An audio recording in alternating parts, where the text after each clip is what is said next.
Hey folks, thanks for joining us again. This is Elliot with Poor Pro's Almanac here with Andy.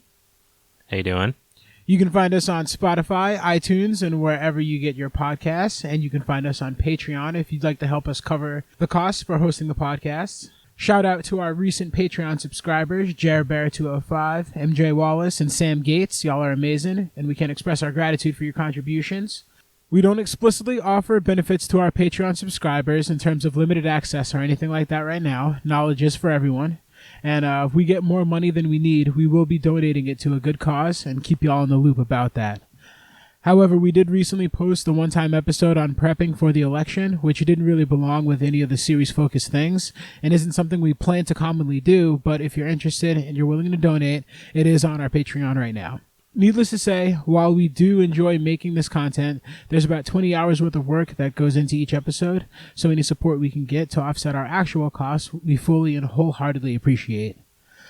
Additionally, if you're using iTunes, please give us a review so more folks find the podcast and hopefully join us on our journey. Reviews are incredibly helpful, and we appreciate seeing your time and effort giving us feedback and help us stand out in a vast sea of podcasts.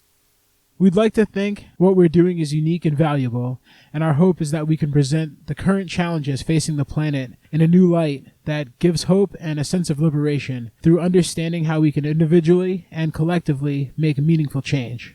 Lastly, we're on Instagram and Facebook if you want to follow us over there, and we don't just post updates about the show, but we do incorporate leftist and ecological history, as well as some information about foraging, hunting, and botanical guidelines that we find interesting. And, of course, memes. Lots of memes. And if this is your first episode, we highly, highly recommend going back to our previous episodes and even our first episode and catching up, since each episode springboards from the previous content. And from there, we will go into this episode. So this is the second episode of our mini-series we've called the ReImagining series, and an opportunity for us to not focus on skills or knowledge or anything like that, but use history as a tool to learn from our past mistakes and successes. Since the concept of this podcast is that the current state structure is dissolved, we are not held to the various hierarchies and debts that exist today, and we have the opportunity to reimagine how we use the world as it is today for the world we want. An authentic democratic society in which folks are not limited by capital or resource allocation. In this episode, we're talking about self-determination and self-defense through the liberatory framework of community armed self-defense, by looking at the collection of essays and interviews strung together by Scott Crow in his book, Setting Sights, Histories and Reflections on Community Armed Self-Defense. A major piece of the framework of this book stems around the argument of liberation through self-determination, a foundational piece of anarchist theory. While this podcast focuses on reimagining the future and how we prep through a general leftist lens, the idea for us was to use that context to frame up building relationships and community development, not necessarily or explicitly in an anarchist, communist, Marxist, or whateverist specific way. However, considering the ramifications of collapse, it's easy to assume new systems of organization will have to be fundamentally decentralized because of the conditions surrounding us, which leads us to focusing more from an anarchist or anarcho-communist perspective.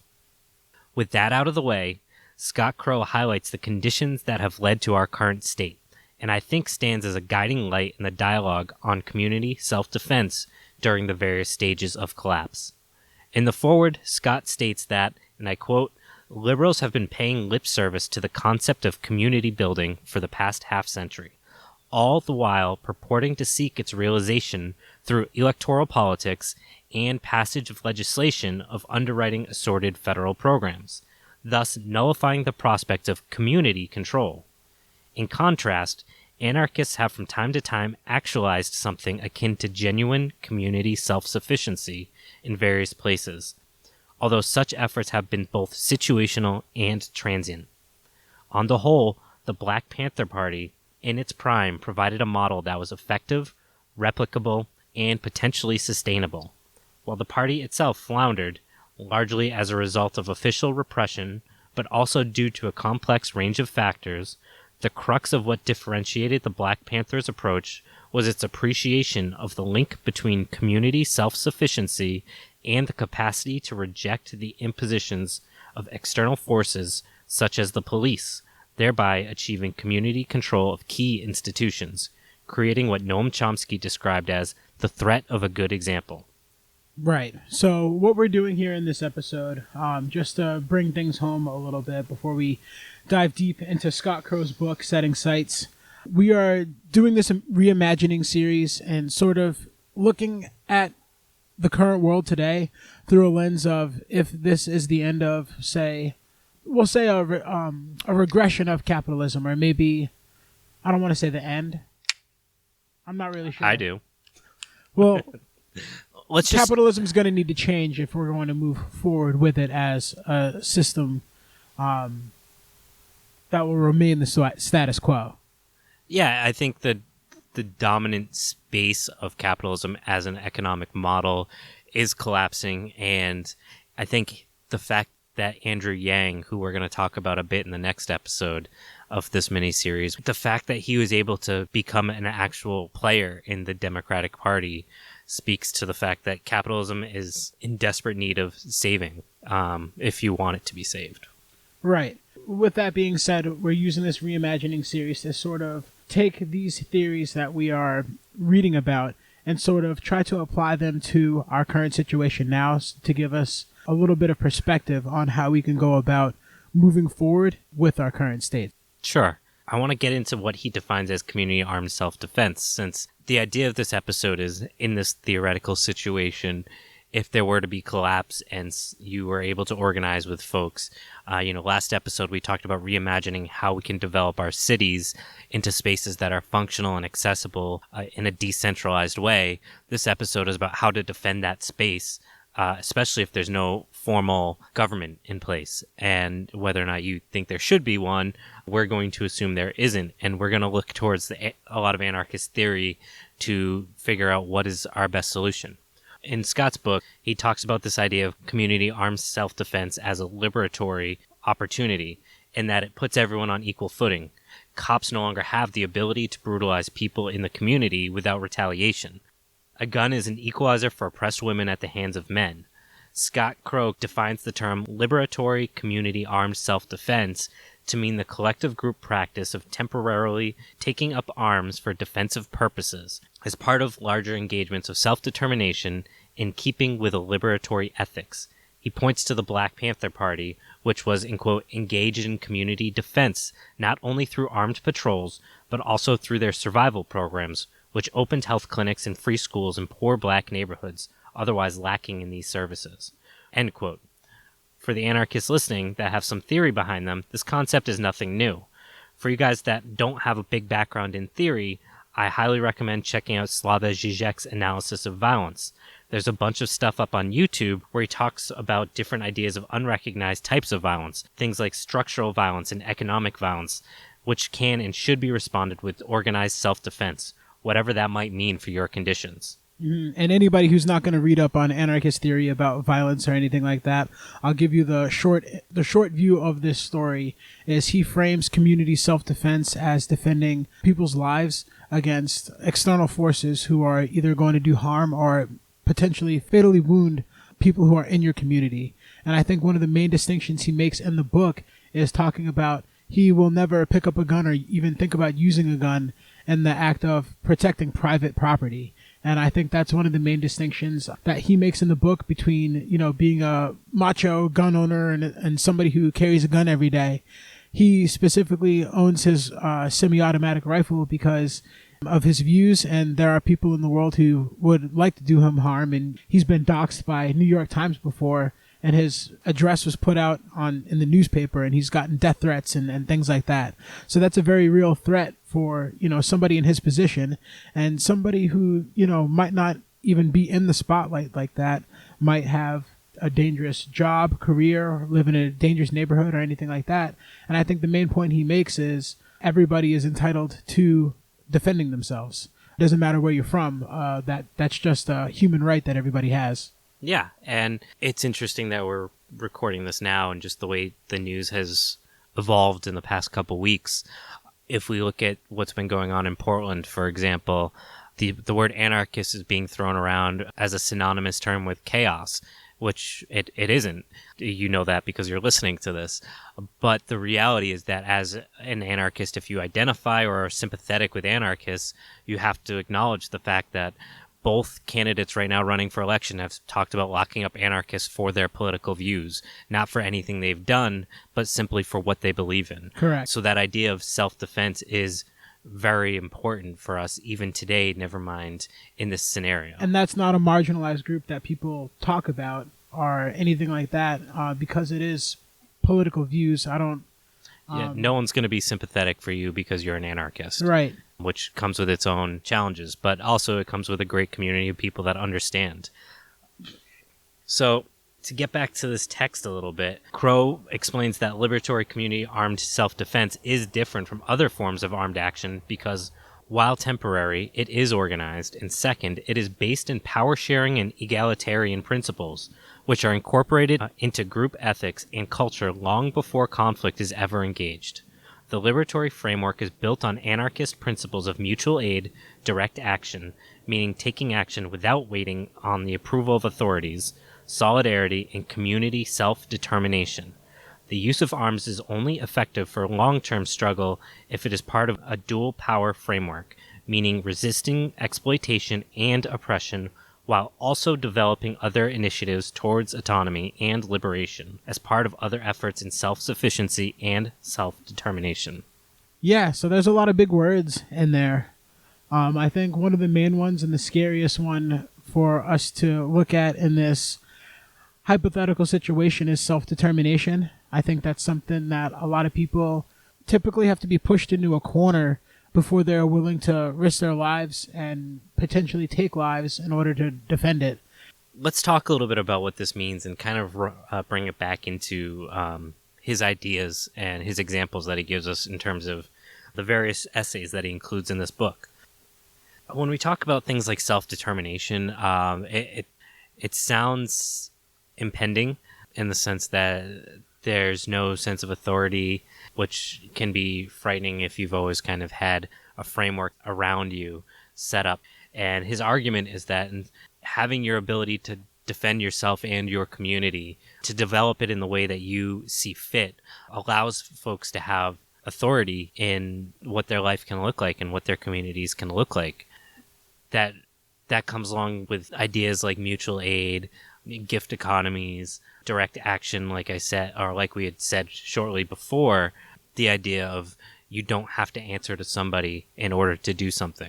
And by creating this flat network, things are able to be done more efficiently, autonomously, and there's no challenge to authority because there is no authority. There's no being able to hold power over another person. This concept within the context of armed resistance can be seen in a bunch of different ways. That doesn't mean that there isn't, for example, if you look at Rojava, which is one of the examples he talks about, when you look at the YPJ or any of those other organizations that are part of their self-defense and resistance army, they do have leadership, but it's elected leadership with direct accountability, and the United States relied on them to beat back ISIS. So this idea of self-determination through armed resistance has a significant track record of actually being able to succeed. Yeah, so chapter on Rojava was interesting. I had heard about it, but I never researched it in full length. And they went over the Damascus Spring leading into the Arab Spring back in the 2010s and late 2000s. They were an unrecognized state. Basically, ethnic oppression against those people. At one point, what was the fuse that lit the powder keg for the Kurds? The history of Rojava and the Kurds is super complicated because of these groups like the PKK. Right. There's a lot of moving parts in it, but basically what happened was there's two countries and there's an ethnic group of people that were... Basically, they had nowhere to go and no homeland, and they're being persecuted on both sides. And they found a way to defend themselves and their community and unify in solidarity in the fact that they were being persecuted in their ethnicity. and they solidified their defenses and held off three key cities in the region that turned out to be their autonomous zone. It's not a recognized country or anything like that, but they're an anarchist state. They don't have a recognized or organized government, but there are people living there, and like Andy said, they're thriving. Yeah, and it's interesting because if you look at their history, when Trump pulled the U.S. military out of that region as backup for Rojava, it was expected that the region would collapse because of without U.S. support. Despite this, they've actually still stayed fairly successful and have been able to organize and keep themselves independent from everyone around them that's trying to bring the region down. If you are interested in Rojava, I'm hoping in probably 3 or 4 episodes we're going to do an in-depth dive, I'm pretty sure. Yeah. To take a look at it. There's a text called Make Rojava Green Again. I'm hoping to incorporate that into this mini-series, which I think how we have it framed up is we're going to have this conversation on Kropotkin's The Conquest of Bread and What is Work. We're going to dive into Murray Bookchin, post-scarcity anarchism, because of the fact that The Conquest of Bread is about being able to provide the basics for people and that we have the resources to do it.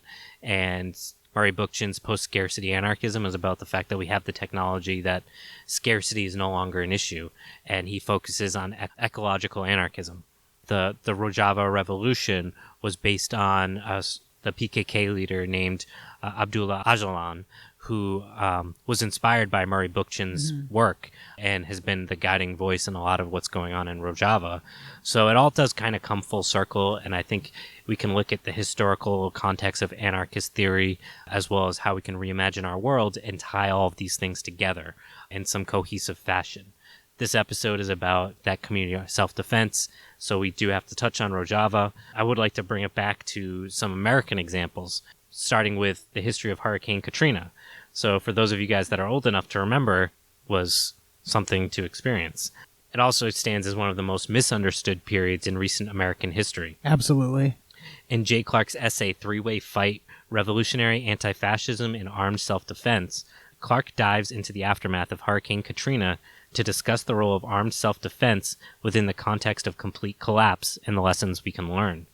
When chaos ensues, white militias took to the streets to protect private property and to secure, in quote, law and order, end quote, locally in absence of the state. Unsurprisingly, their actions followed suit of the police and quickly fell into a rabbit hole of intimidation and harassment of minorities, including multiple instances of murdering unarmed people of color in the streets. Tensions escalated, and a former Black Panther in the area, who had been getting increasing threats, reached out to anarchists in Texas for help. Scott Crow was one of those folks, so it's really interesting. We get multiple perspectives on this couple-day siege that essentially takes place in New Orleans. There's nothing, what I wanted to say was there's nothing like a disaster to show you the vulnerabilities of your current situation. And when Katrina happened, George W. Bush was president, and he said he was going to send aid, and it was about a week before any meaningful aid actually got down to Louisiana and actually helped people. And in that week was when these vigilante militias were formed, and they started to, in the name of law and order, police their streets and brutalize marginalized groups in New Orleans, in Algiers and Algiers Point in New Orleans. So the hurricane came through, flooded out the town, and there was no electricity or running water, and people were taking supplies. The media did cover some of the aftermath, and there was a lot of the use of the word looters and things like that, and they were saying there were mobs and things like that storming stores. And so some of the locals took up arms and said they were going to restore order until help could arrive, and that turned into, I think the body count was at least 19 African-American men, usually pretty young, were gunned down in the streets and left to bloat and bake in the New Orleans sun after the flood happened. Yeah, so Scott Crow got a call from Malik Rahim to go down to New Orleans. He needed support, and what he meant by that was the militia had formed and they were driving by his house and making threats to him and people in the community just for being black and for living where they were in a poor neighborhood. Scott Crow and some other folks were able to sneak into the city despite the fact there was martial law. they were able to get to Malik's house, and they worked with residents in the area to put together a system of self-defense for the community. An armed standoff ended up taking place with the white militia, and upon seeing the armed, organized group, they eventually left. Clark argues that, in quote, without the presence of an organized, armed opposition to the Algiers Point militia, violence against poor people of color in Algiers would likely have been worse than it was. The presence of whites and blacks working together to defend a community against the racist militias was often cited by local residents as having eased tension in a racially and economically divided area that was devastated in many ways before Katrina ever came ashore. Seeing white men and black men stand together armed in defense of their community, it quite literally had the community itself and these vigilante militias shook, which I think is the whole point of community armed self-defense. It's to make the point that you can push us, but you can only push us so far. Yeah. One of the other key points of this is Scott Crow had talked about the idea of building dual power structures. By having this organized system of self-defense, they were able to build food distribution sites, medical clinics, and independent media centers while the struggle was going on. And this idea of being able to create a complex system where you're able to provide your own narrative through media outlets of what's going on, you're able to challenge a lot of those stereotypes. So I remember, how old were we when that happened? We were 17, 18, something like that. And yeah, you didn't hear, all you heard about was gangs looting.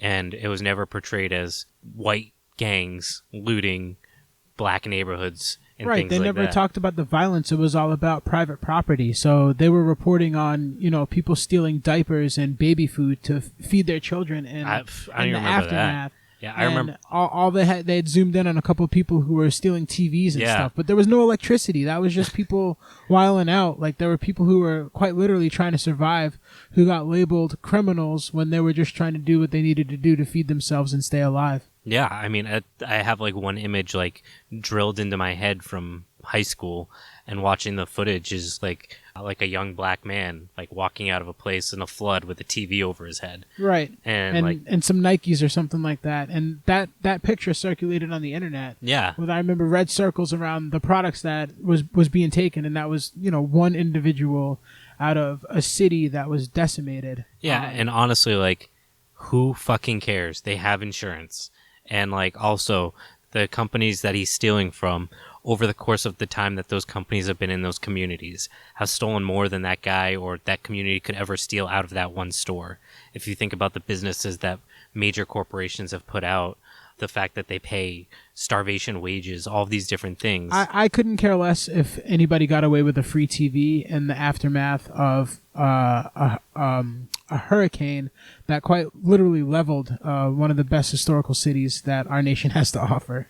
Yeah, especially considering, we could have done something about it, and they fucking didn't. They knew that wall wasn't safe. George W. Bush was ready to call troops home from Iraq to send them to New Orleans in order to restore law and order.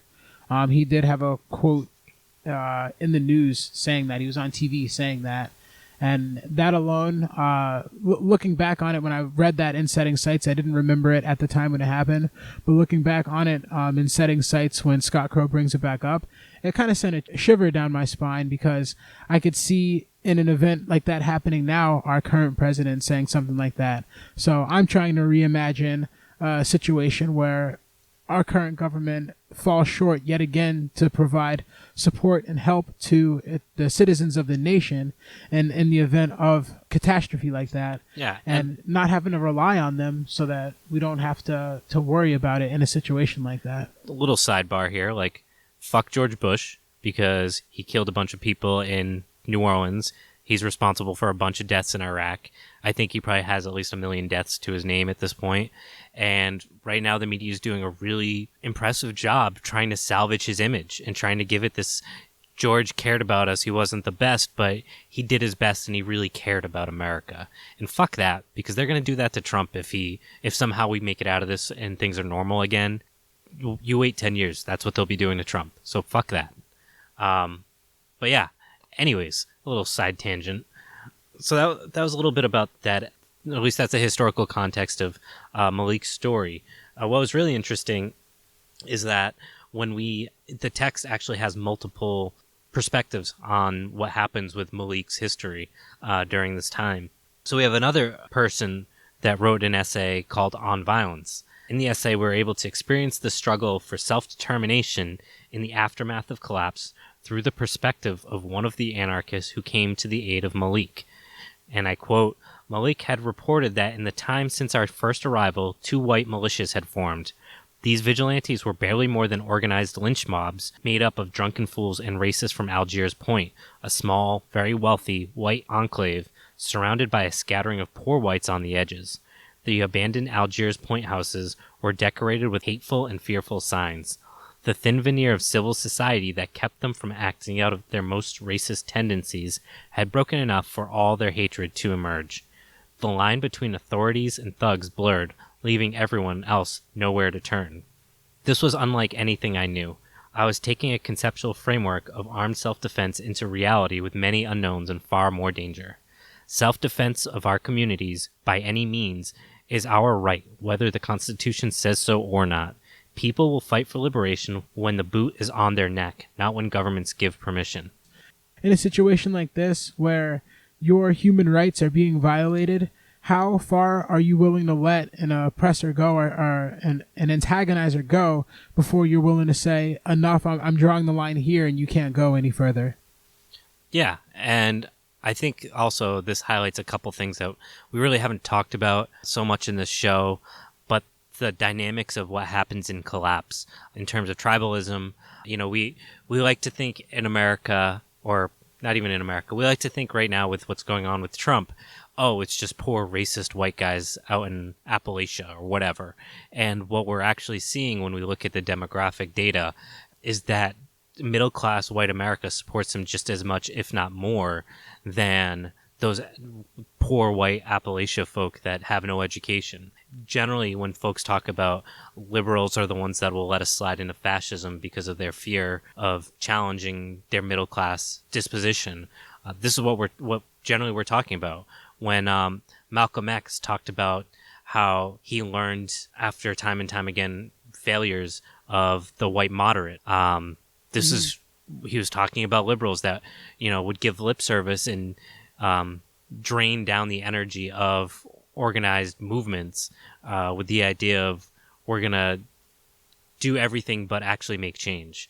Nonviolent protests don't work, and even Martin Luther King acknowledged that there were limitations to it, but there was a very strong, very radical left wing of his civil rights movement that was able to push the narrative forward. And it's easy to forget that after Martin Luther King died, pretty much every major city in the United States was up in flames before anything changed. And that's when things changed. Right. So push came to shove. People had to draw a line, basically. That's where these situations come into play. And in setting sights, I think Scott Crow, this is his story, by the way, that we're going over now. He goes down to New Orleans with his anarchist theory behind him. He's a pacifist. He doesn't use violence.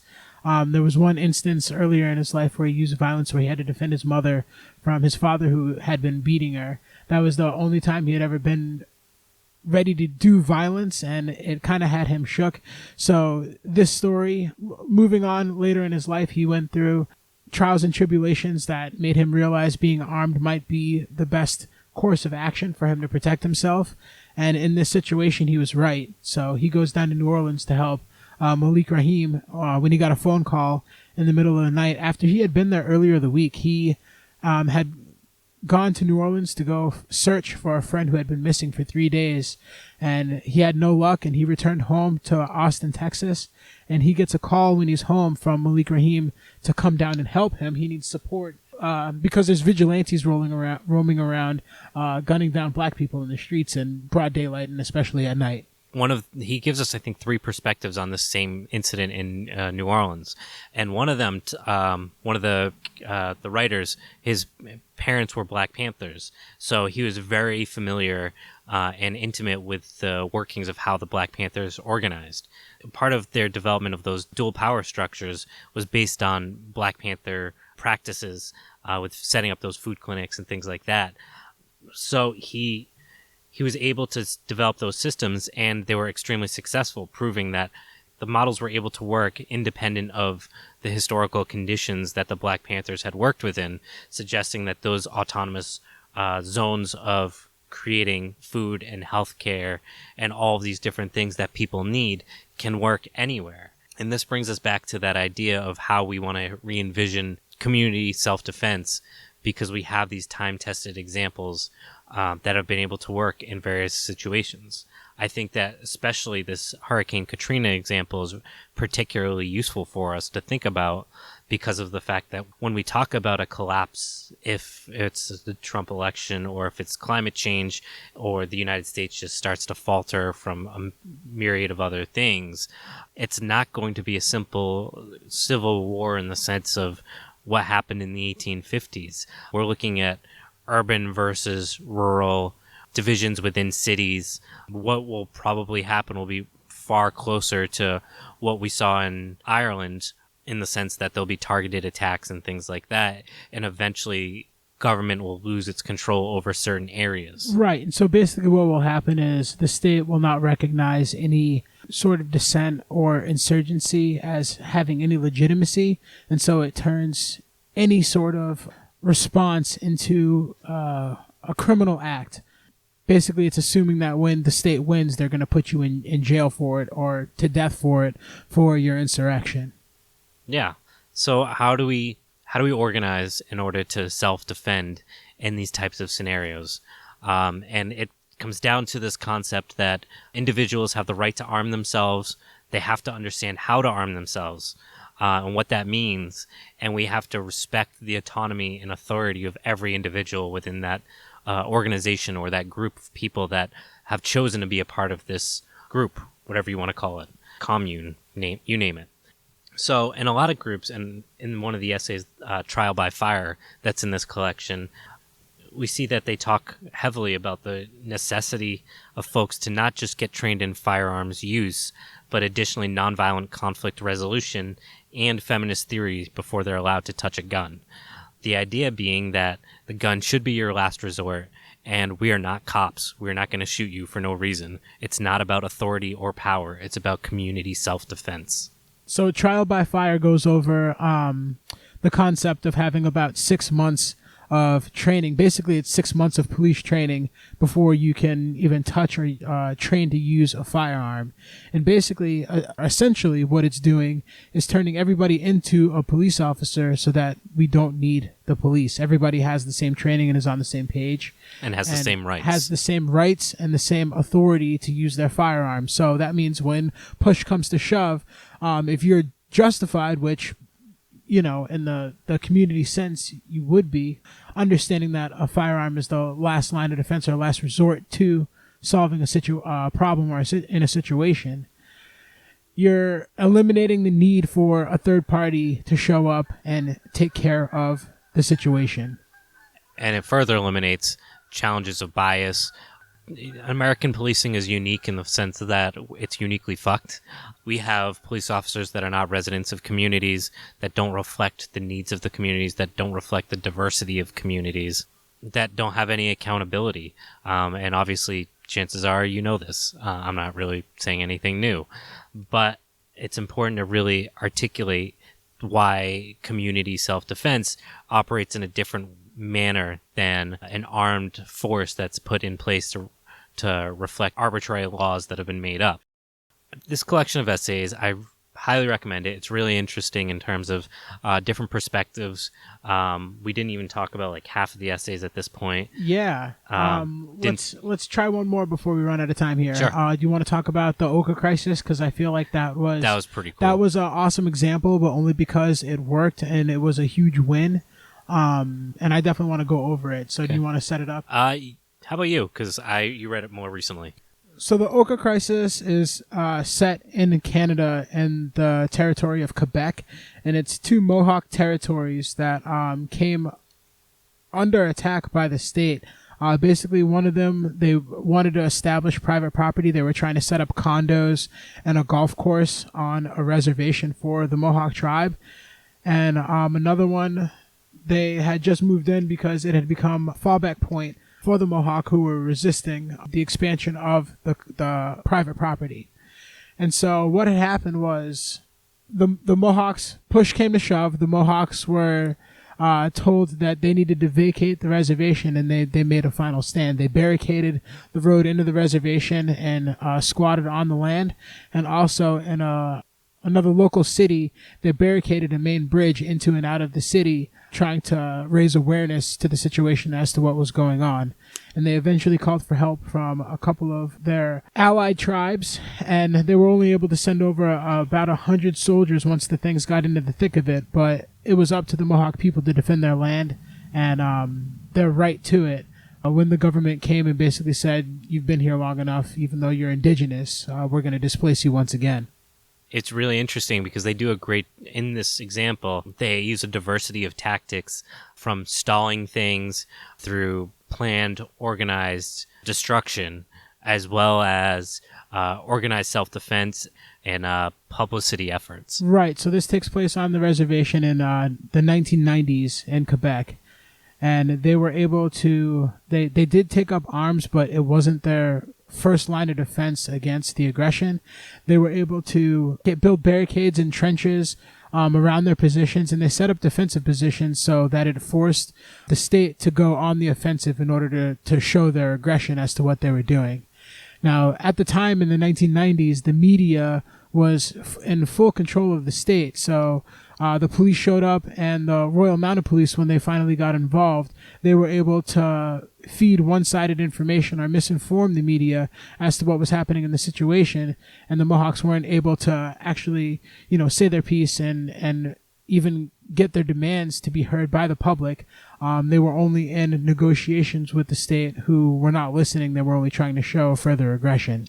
Yeah, and what's interesting about the scenario is that they used a mixed collection of ways to reach folks outside of the community, things like handheld radios, air raid sirens, and fire hall bells, and various human patrols in order to convey messages in and out of the community. Right. They went back to using actual runners, and they had local radio station that they had turned into a communication center to keep their fighters on the front lines informed daily. And they even turned the communication center into a printing press and had a small local newspaper sent out to people who were manning the barricades day and night so that they could stay informed and not be left out and not feel left out from the fighting effort that they were putting in.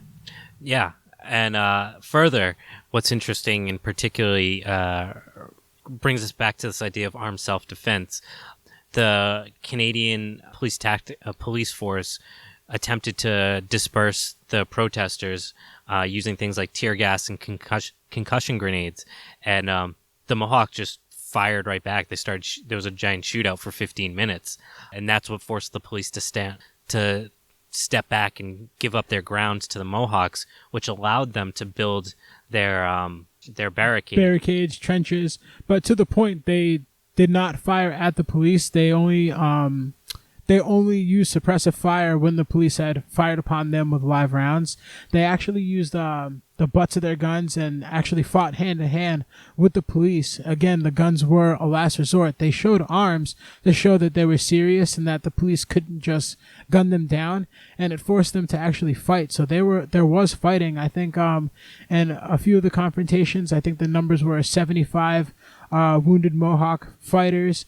The state had about 25 wounded people, and one of the commanders in charge even admitted that he had underestimated them, and he was impressed by the way that they had responded so quickly and coordinated, to the fact that it drove them back and they had to reevaluate the situation for a few more days before they even tried to regroup and reattack the defended position. Like you said earlier, the main focus of managing the influx of police and military response units was the management of that bridge, the Mercier Bridge. Right. And ultimately, they did end up having to sit down and make amends and walk away. But they were able to prove that despite their limited size and compared to the nation of Canada, I believe it was about a month long, they fought them off. Right. It was for September through the end of October, so almost 2 months. And they ended it on their own terms. They were ready to stop fighting. They didn't want any more lives to be taken over it. They had at the end, when the fighting was finally over, it caught the Royal Canadian Mounted Police by surprise.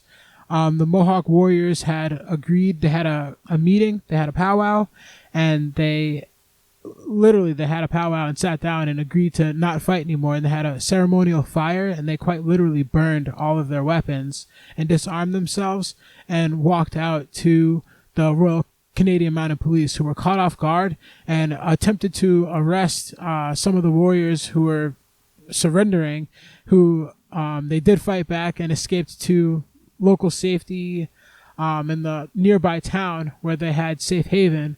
But eventually there was a trial and a few people did go to prison. But their point was made was you can't go in and take things from people when they draw a line and say, you've gone this far and I won't allow you to go any further. Again, going back to this text or this book, this collection of essays, all of this points to the fact that despite being outnumbered and despite information asymmetry, weapons asymmetry, all these different things where the state should have magnified to the exponential power in terms of all of these different things, technology, weapons, resources, bodies, and so on and so forth, a well-organized group of individuals that are willing to defend their community can be successful. And I think that's the lesson to be drawn from this text, is that we are more powerful than we give ourselves credit for as individuals. And I know from folks that have reached out to us that there are a lot of newer folks to the left, and generally not everyone, but a lot of people on the left start as liberals and progressives, and they work their way over to realizing there's a different part that I'm missing, and it's that it's capitalism. The point being is that a lot of these people work their way over and they've spent their entire lives being anti-gun, and then they get to the left where guns are very, under no pretext do you give them up. And acknowledging that is hard because they've had this mentality of what guns mean symbolically and literally as a weapon of destruction. That's not it. It's just a tool. Yeah, and the idea here is that, we have to put them in context as a tool.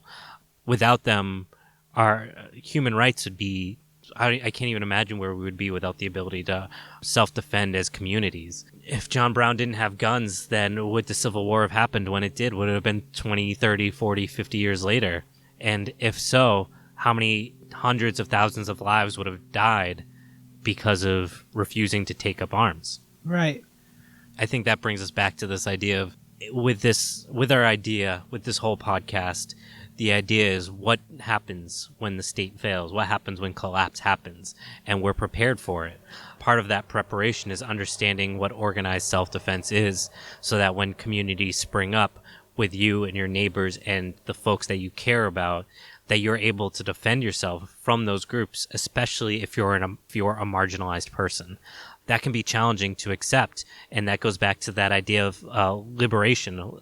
You are able to defend yourself, and you have the right to defend yourself, and you're valuable enough to defend yourself and have that authority to have a fulfilling life. And as a reminder, those theories and concepts are quite literally what started and founded this country. Yeah. Am I right? That's pretty much what happened. Yeah. So. Yeah. Definitely recommend reading Counter-Revolution of 1776 because Gerald Horne's a fucking crazy dude, but he writes these really great books, and he makes a case that the Revolutionary War is primarily based on the fact that England was getting ready to release slaves and America didn't want it.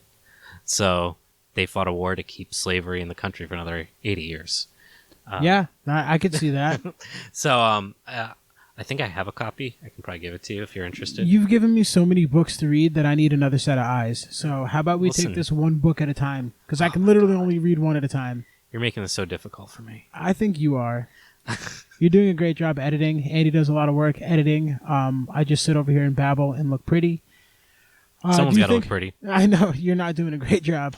Yeah, I'm looking homeless these days.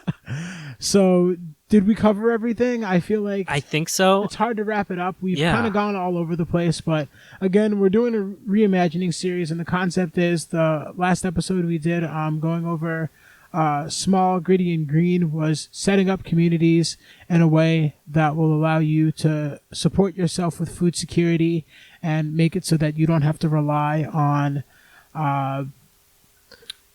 importing food and Localizing and decentralizing systems. Thank you. He's so Yeah. much better at using the big words than I am.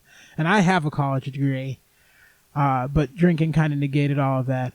So the first one was setting up communities. This one we're going to talk about defending it. The next one we're going to talk about meaningful work and hopefully how to keep everybody employed in a meaningful way. And also we're going to move on after that to, what was it?